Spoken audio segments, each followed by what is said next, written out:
warahmatullahi wabarakatuh. Waalaikumsalam warahmatullahi wabarakatuh.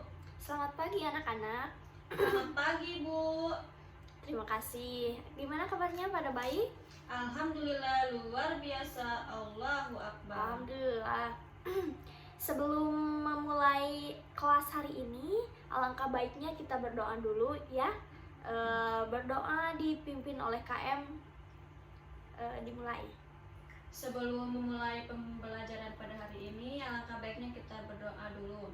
Berdoa menurut kepercayaannya masing-masing, dipersilakan. Bismillahirrahmanirrahim. Selesai. Selanjutnya, Ibu akan mengabsen atau mengecek kehadiran yang ada di kelas Ibu kali ini. Sekalian Ibu mengenal wajah-wajah di kelas ini karena kebetulan Ibu di sini adalah guru baru seni budaya. Coba Andi Hadir, Bu. Markona, Hadir. Tuti, Izin, Bu. kemana Tuti? Ada keperluan keluarga. Oh iya. Salsa, Hadir. Inah. Sakit, Bu. Oh iya. Semoga lekas sembuh ya Inah. Amin. Nah, jadi Ibu akan menyampaikan tujuan pembelajaran kita untuk kedepannya, yaitu tujuan pembelajaran dari Ibu untuk kita ada menggambarkan pengetahuan atau mewujudkan keterampilan, kemampuan, dan sikap yang harus dimiliki murid sebagai akibat dari hasil pembelajaran yang akan dinyatakan tersebut. Nah, selanjutnya Ibu akan menyampaikan peraturan yang akan dilakukan dalam kelas Ibu ya. Yang pertama atau yang disepakati oleh Ibu dan kalian. Kita buat kesepakatannya ya. Nah, Ibu menginginkan kelas Ibu memiliki disiplin waktu. Apakah kalian setuju? Setuju, Bu. Oke, kita mulai jam 8 ya, setuju? Setuju. Ya, nah jika ada yang melanggar, nanti akan dikenakan sanksi. Nah, yang kedua ada aturan kesopanan dan tata krama. Nah, Ibu menginginkan setiap ada yang izin keluar atau izin kemana aja ia keluar, harus izin terlebih dahulu ya.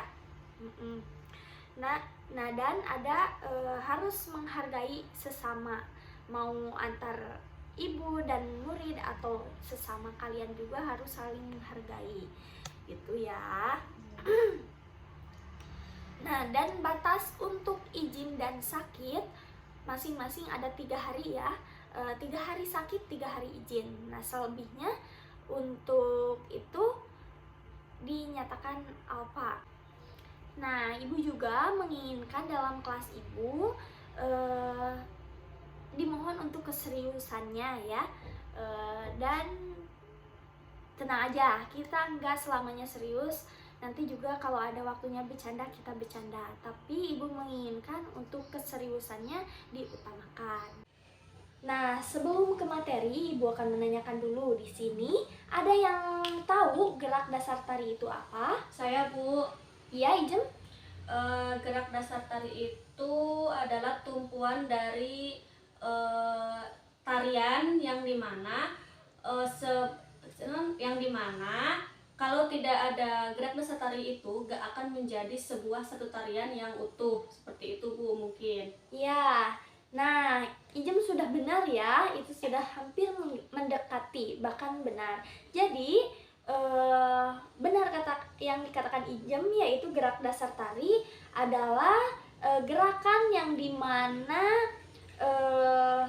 gerakan dasar tari itu harus ada dalam suatu tarian, karena kalau tidak ada gerak dasar tari, gerak-gerak tarian itu tidak akan jadi, karena semuanya berawal dari gerakan dasar tari gitu ya. Nah, kita masuk kepada konsep gerak tari ya. Gerak tari memiliki bentuk atau wujud yang beraneka ragam.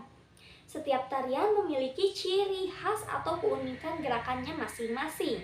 Sehingga gerakan tari sebetulnya tidak hanya terpaku pada gerak baku saja, melainkan dapat dikembangkan juga menjadi gerak tari kreasi. Gitu. Nah, meskipun tari tradisi adalah gerakan yang telah diturunkan dari masa ke masa, pada hakikatnya dahulu juga gerak tari tradisional atau tradisi dapat menjadi suatu gerakan tari kreasi lebih dahulu. Nah, hal tersebut dapat dilihat pada adanya variasi-variasi berbeda namun dengan nuansa yang sama pada tari tradisi di suatu wilayah Indonesia yang berdekatan. Nah, gimana untuk konsep udah mengerti? Ya, mengerti, alhamdulillah. Langsung kita ke macam-macam atau ragam-ragam gerak dasar tari. Nah, di sini aspek gerak dasar tari dibagi menjadi beberapa bagian. Di sini ada gerak bagian kepala, ada kaki, tangan, badan, dan jarak. Nah, jarak disebut juga dengan rentangan atau tingkatan gerak atau space. Kemudian gerak dibagi menjadi 1. Gerak yang kuat, 2. Gerakan yang lemah, 3. Gerakan elastis, dan 4. Ada gerakan penekanan. Nah, contoh dari gerakan kaki ada adeg-adeg.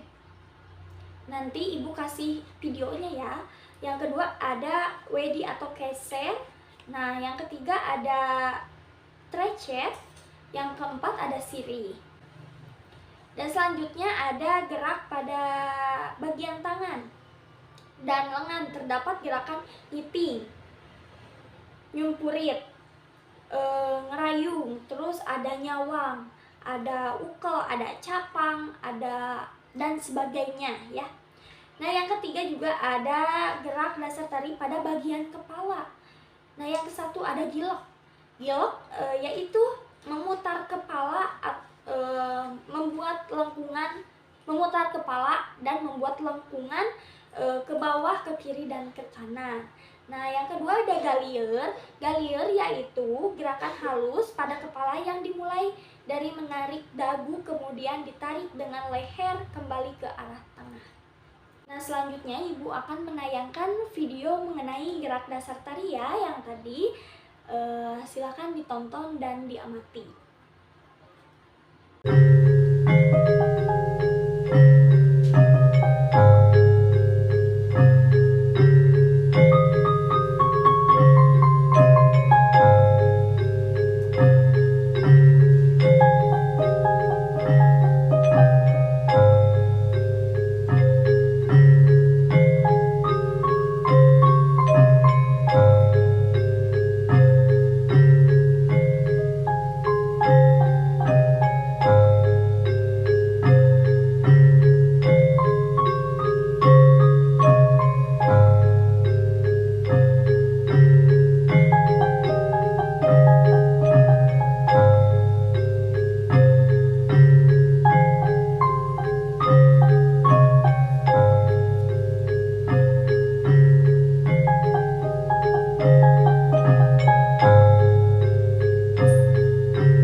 dilakukan atau yang harus kalian bisa sebelum memulai tari. Nah, karena sebuah tarian semuanya berasal dari gerak dasar tari gitu. Nah, dan gerak dasar tari dibagi menjadi beberapa bagian.